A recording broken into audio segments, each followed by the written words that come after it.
জয় কৃষ্ণকালী মায়ের জয়, জয় সোনা মায়ের জয়, জয় মঙ্গলা মায়ের জয়। তো বন্ধুরা, আবার একটা নতুন ভিডিও নিয়ে চলে এসেছি। তো দেখো, এই যে মায়ের মন্দিরে তো প্রচুর প্রচুর ভক্তের ভিড়। আর দেখো, এ ভক্ত একবারই মায়ের মন্দিরে এসেছিল, তো অনেক অনেক উপকার পেয়েছে। আর মাকে, কৃষ্ণকালী মাকে দেখো শাড়ি মন ভরে পুজো দিতে এসেছে। আর মঙ্গলা মা তো জানো, কোনো কিছু চায় না। কেউ 10 টাকা দিলেও মায়ের পুজো হয়, 100 টাকা দিলেও মায়ের পুজো হয়। ভক্তরাই মন থেকে ভালোবেসে মাকে দেয়। তো এই ভক্ত দেখো মাকে শাড়ি, দুটো নূপুর, মায়ের কৃষ্ণকালী মায়ের জন্য নূপুর নিয়ে এসেছে।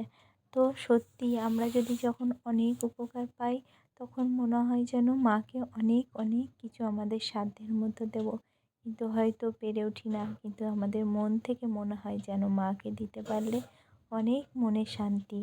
কিন্তু মাই যদি চায়, ঠিক মার জিনিস মাকে আমরা দিতে পারবো। আর আমরাও মন থেকে যদি চাই যে এই জিনিসটা মাকে দেব, তো দিতে পারবো, তাই না? শুধু ভক্তি বিশ্বাস নিয়ে মায়ের নাম জপ করে কত কত মানুষ উপকার পাচ্ছে। মা ছিলেন, মা আছেন, মা থাকবেন গো। সত্যিই যে মা দয়াময়ী, করুণাময়ী, কৃপাময়ী।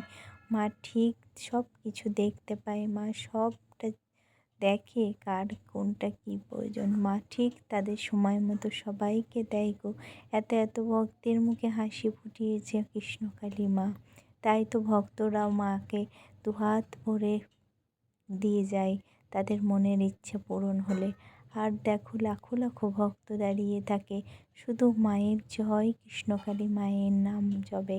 এত এত শক্তি, অনেক কিছুকে অসম্ভবকে সম্ভব করে। ভক্তি বিশ্বাস থাকলে সবই সম্ভব।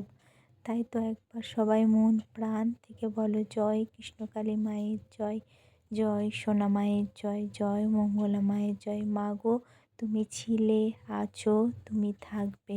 জয় কৃষ্ণ।